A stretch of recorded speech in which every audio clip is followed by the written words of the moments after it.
Okay, let's get this going. All right, Violent Night, an adult Santa movie.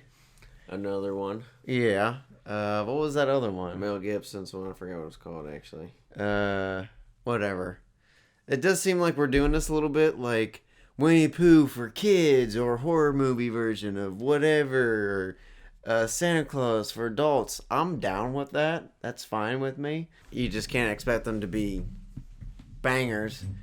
Because this one, although I like aspects of it... But then again, you gotta have subs. Like, even for, like, a parody movie, you can't just, like, oh, shut up, quit critiquing it. It's a parody movie. Yeah. No, there's some weird parts. There are some weird parts in this movie, but let's, like, get the good parts in it in general. So, it's a rated R Christmas... or Santa Claus movie, so that's cool, and I like that. And I thought I've always dig that. Some parts in here were hilarious because of some of the Christmas bits where he used the candy cane as a weapon. That shit was hilarious. It does have a Christmassy feel to it. I'm glad that this did come out in December. I hate it when movies like this come out in like May, November, or April, or January. Yeah, it's weird. Like it's over. Yeah, so it is timely, and I do like it how it did come out in a good time, so that also did help my experience a little bit because it did have a Christmas feel, and the Christmas references in here, mainly Die Hard's not a really Christmas movie,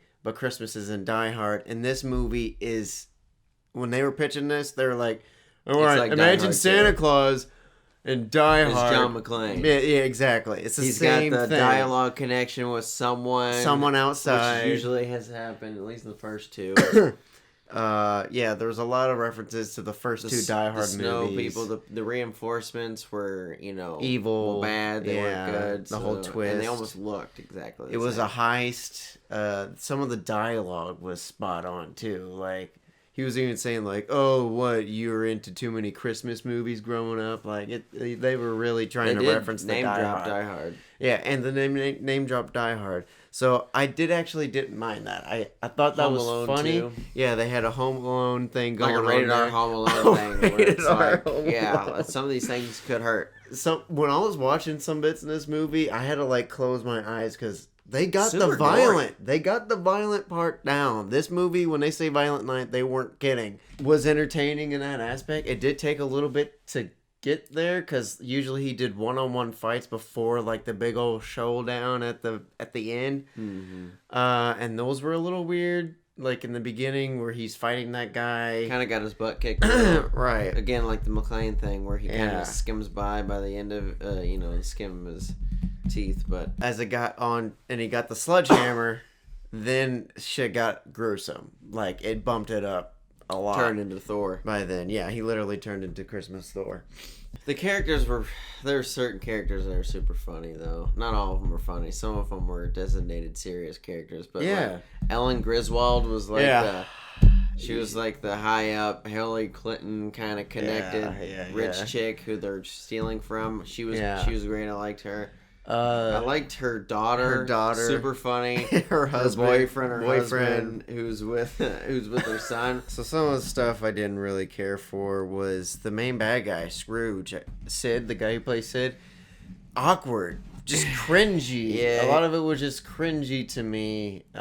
He didn't come off as menacing, and he didn't come off as funny. That's what I'm saying. The problem with this movie is it was weirdly picking its moments to be funny and then serious right after being funny. His whole story we was talking about as a kid, where the neighbor old man fell down the steps and stuff. I'm like, this whole scene doesn't feel right to me. Yeah, it's really weird. Like he's trying to be... I hated Christmas ever since you're then. adding this to it. This almost seems like it should be a violent cartoon. Kind of. Right.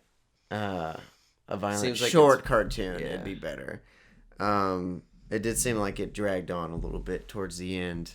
But mainly it was the pacing and the genre mixing. Like it wasn't mixed together very smoothly. Like I said, it was trying to be funny in one moment, but it wasn't really that funny. And then, he's talking to the little girl and it's supposed to be sentimental. And it is kind of like, it does get a little, like it's got heart. But then, towards the climax, he just starts smashing skulls with a sledgehammer. I'm like, okay, this is kind of what I was expecting. I think the thing that threw me off was the Paul Blart kind of heist. Like, it did seem like a Paul Blart thing, but like a rated Paul Blart Die Hard thing. Yeah. Overall, I mean, I didn't mind it. I think it was better than the Mel Gibson one. Yeah, I didn't mind it. I wish they would have got a little bit more with his magic, and it should have been a little bit more comedic. It really wasn't. In some parts where they were trying to be funny, where I was just like, you can hear people go, like it wasn't really grabbing anyone. But I would love to see a prequel or a sequel to it, if that makes any sense. Like, I would love to see Mrs. Claus. I want to see the elves. I want to see more of the reindeer. I want to see if there's any more magic that he has to go against or something. Brings the hammer down. I don't really care for him taking on modern day machine gun heister villains. Yeah. That was probably the weird part for me. But overall, what would you give it? I'd give it a C. I'd probably give it a C too. Yeah. The violence and shit was funny. I did like some of that stuff, but it just got weird with the villain and the motive, and I hated Christmas ever since. Like, it was weird to me. It just reminds you of Harold Kumar 3, like the dad Machete. It's just like, I always, this is why I always get a Christmas tree now. But it works in that kind of movie because funny. It's over the top and it's funny. Right. But when you're trying to be like rough and like cool kind of and gory, it's just, I don't know. You could do it. It's just, you didn't do it right. I did think it was funny in the beginning where he was in a pub in England and then she goes, oh my God, he's real. And then he just barfs hot vomit all over her. Just, what the? Yeah, I like that. That was funny. Yeah, so there were some bits in there where I laughed. Mainly the daughter of the grandma or whatever, the sister. She was hilarious, and so was the boyfriend. I loved that, and I wish that would have kind of carried on that same kind of tone. The tones were just all over the place, and they weren't. The puzzles were not fitting. The little kid's got his third sexual allegation thing. And yeah, they paid off. Throw money at the school. Now the gym's named after them. That was hilarious. That was fucking funny. It's just they just left a lot too much out for me from the Santa side of it because he just seemed like a normal guy, He did seem very normal. It seemed like Tim Allen's Santa Claus would have whooped this Santa Claus' ass with magic or something, like time for some season's beatings.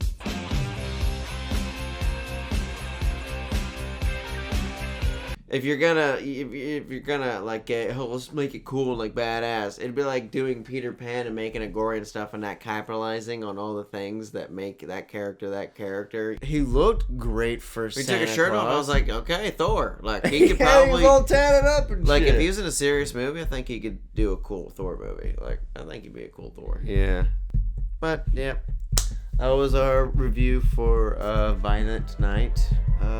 See you in the next one.